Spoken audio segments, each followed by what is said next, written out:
Bismillahirrahmanirrahim. Assalamualaikum warahmatullahi wabarakatuh. Waalaikumsalam warahmatullahi wabarakatuh.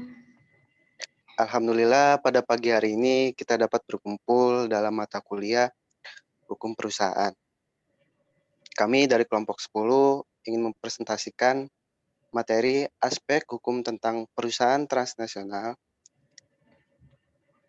atau perusahaan asing. Sebelumnya kami terima kasih pada Bapak Fathuddin SHI, SH, MHum, MH, dan juga pada teman-teman untuk meluangkan waktunya untuk menyimak dari presentasi kami. Sebelum ke materi, di sini saya ingin memperkenalkan rekan-rekan dari kelompok 10. Yang pertama ada Ari Setia Utari. Yang kedua ada Febi Sania Syakila. Yang ketiga ada Putri Ayu Safitri. Dan yang terakhir ada saya sendiri, yaitu Ahmad Fadli. Baik, untuk mempersingkat waktu, materi pertama akan dijabarkan atau dijelaskan oleh Saudari Putri Ayu Safitri. Tempat dan waktu dipersilakan.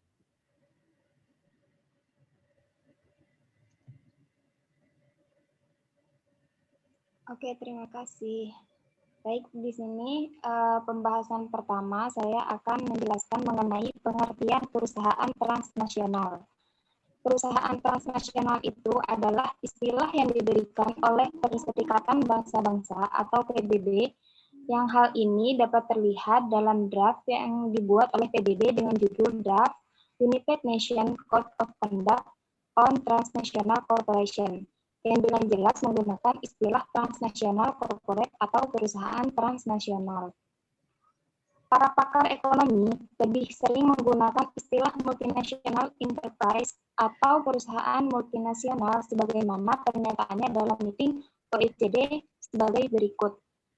Multinational enterprise usually corporates or companies or other entities whose ownership is private, state, or mixed, established in different countries, and so like that one of more of them may be able to exercise a significant influence over the activities of others, and in particular to share knowledge and resource with the other. Kemudian, dengan memperhatikan draft yang dibuat oleh Perserikatan Bangsa-Bangsa atau PBB dan hasil meeting OECD, tampaknya terdapat dua istilah terhadap objek yang sama, yaitu perusahaan transnasional dan perusahaan multinasional. Menurut Robert, yang dimaksud dengan perusahaan multinasional adalah perusahaan yang mempunyai cabang dan anak perusahaan yang terletak di berbagai negara. Demikian pula, D. Panglaikin mengatakan bahwa perusahaan transnasional adalah suatu jenis perusahaan yang terdiri dari bermacam-macam kelompok perusahaan yang bekerja dan didirikan di berbagai negara, tetapi semuanya diawasi oleh satu pusat perusahaan. Kemudian, Sumantoro juga mengemukakan bahwa perusahaan transnasional pada dasarnya mengacu pada sifat melampaui batas-batas negara, baik dalam pemilikan maupun dalam kegiatan usahanya. Dan dengan memperhatikan pengertian yang telah dikemukakan di atas, penulis di sini pemakalah menyimpulkan bahwa yang dimaksud dengan perusahaan transnasional adalah perusahaan yang dalam kegiatan operasionalnya melintasi batas-batas kedaulatan suatu negara, di mana perusahaan tersebut pertama didirikan untuk membentuk anak perusahaan di negara lain, yang dalam operasionalnya dikendalikan oleh perusahaan induknya. Mungkin cukup sekian penjelasan dari pengertian perusahaan transnasional. Selebihnya saya kembalikan ke moderator. Baik, terima kasih Saudari Putri Ayu Safitri.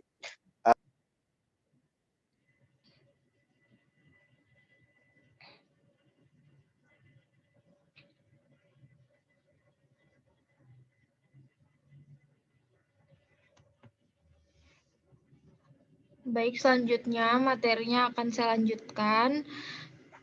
Materi yang kedua yaitu tentang status hukum perusahaan transnasional. Dengan banyaknya peraturan tentang perusahaan transnasional di berbagai negara, serta adanya perbedaan satu sama lain, maka mulailah dirintis oleh PBB suatu prinsip umum yang bersifat universal melalui salah satu badannya yang disebut ECOSOC, yaitu apa yang diberi nama dengan Code of Conduct on Transnational Corporation. Menurut Mohtar Kusumaatmadja, Code of Conduct on Transnational Corporation yang merupakan hasil prakarsa dari ECOSOC tersebut hanya merupakan sumber hukum tambahan yang akan mengikat sebagai hukum atau legally binding apabila digunakan oleh hakim sebagai dasar hukum untuk memecahkan suatu sengketa internasional mengenai perusahaan transnasional. Dengan perkataan lain, tidak mempunyai kekuatan mengikat yang langsung, namun mempunyai kekuatan tidak langsung dalam perannya membentuk unsur psikologis dalam hukum kebiasaan internasional.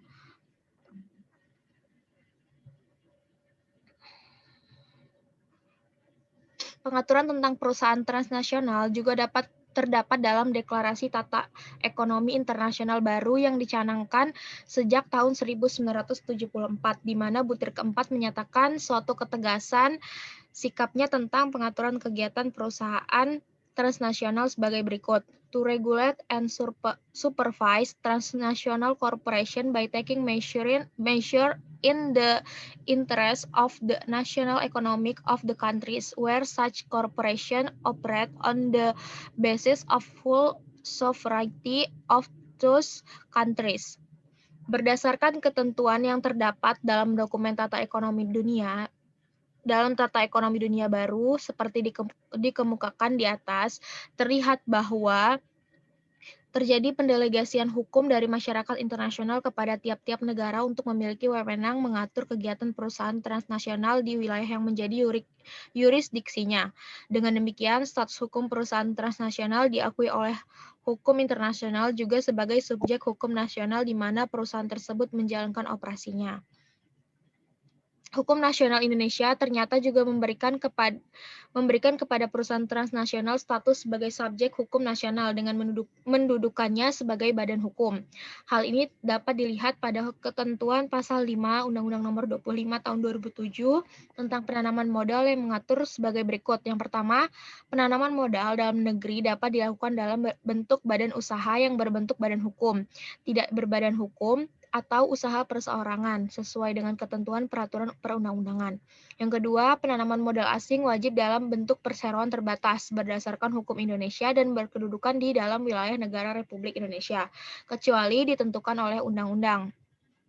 Yang ketiga, penanaman modal dalam negeri dan asing yang melakukan penanaman modal dalam bentuk perseroan terbatas dilakukan dengan yang pertama mengambil bagian saham pada saat pendirian perseroan terbatas. Lalu yang kedua membeli saham. Yang ketiga melakukan cara lain sesuai dengan ketentuan peraturan perundang-undangan.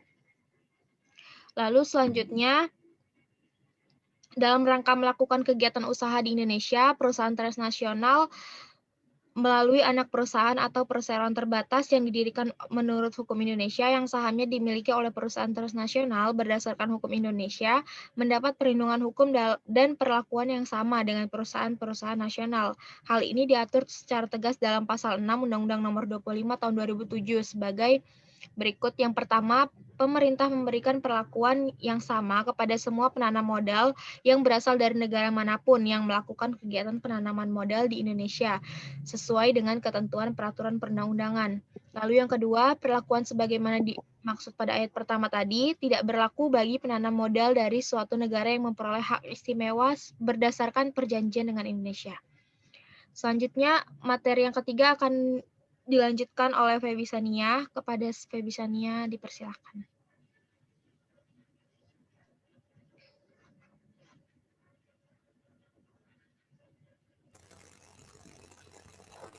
Baik, selanjutnya yaitu materi peranan perusahaan transnasional. Perusahaan transnasional adalah suatu bentuk perusahaan yang memiliki pengetahuan luas serta bersifat universal tentang teknik-teknik produksi dan penjualan. Dengan kelebihan-kelebihan ini, maka perusahaan transnasional tumbuh dan berkembang ke seluruh dunia.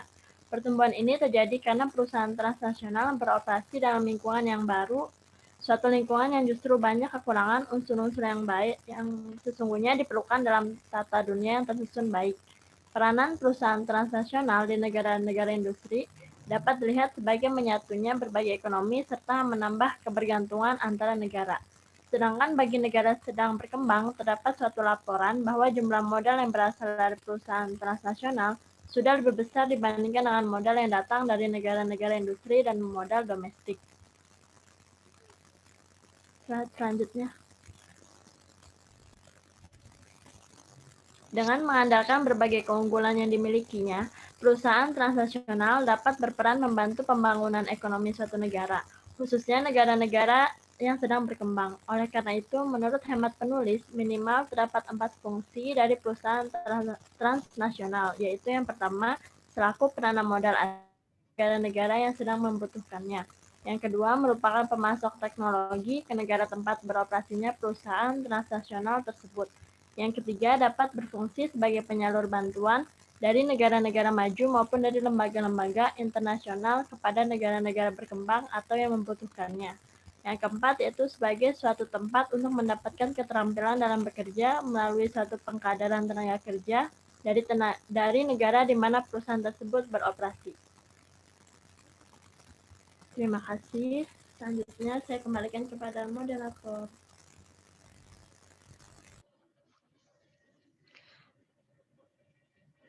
Terima kasih kepada Feby Sania yang telah menjelaskan materi ketiga.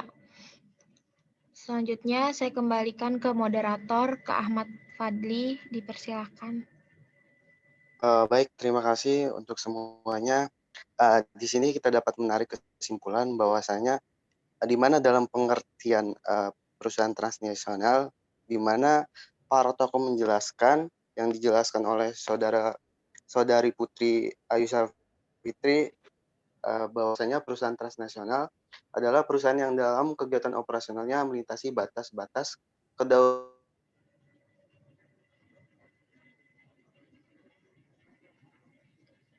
suatu negara, di mana perusahaan tersebut pertama didirikan untuk membentuk anak perusahaan di negara lain yang dalam operasionalnya dikendalikan oleh perusahaan induknya.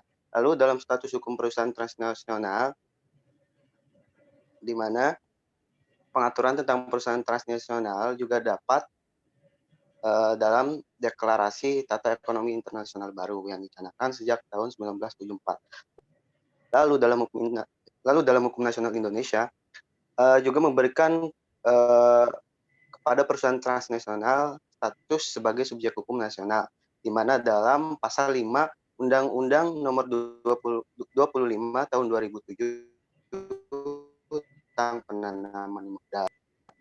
Dalam peranan perusahaan transnasional, di mana peranan perusahaan transnasional di negara-negara industri dapat dilihat sebagai menyatunya berbagai ekonomi serta menambah ketergantungan antar negara. Sedangkan bagi negara sedang berkembang, terdapat suatu laporan bahwa jumlah modal yang berasal dari perusahaan transnasional sudah lebih besar dibandingkan dengan modal yang datang dari negara-negara industri dan modal domestik. Mungkin itu saja pemaparan materi dari kelompok 10. Jika ada penambahan atau pertanyaan, silakan ajukan di kolom komentar. Kurang lebihnya mohon maaf. Assalamualaikum warahmatullahi wabarakatuh. Waalaikumsalam warahmatullahi wabarakatuh.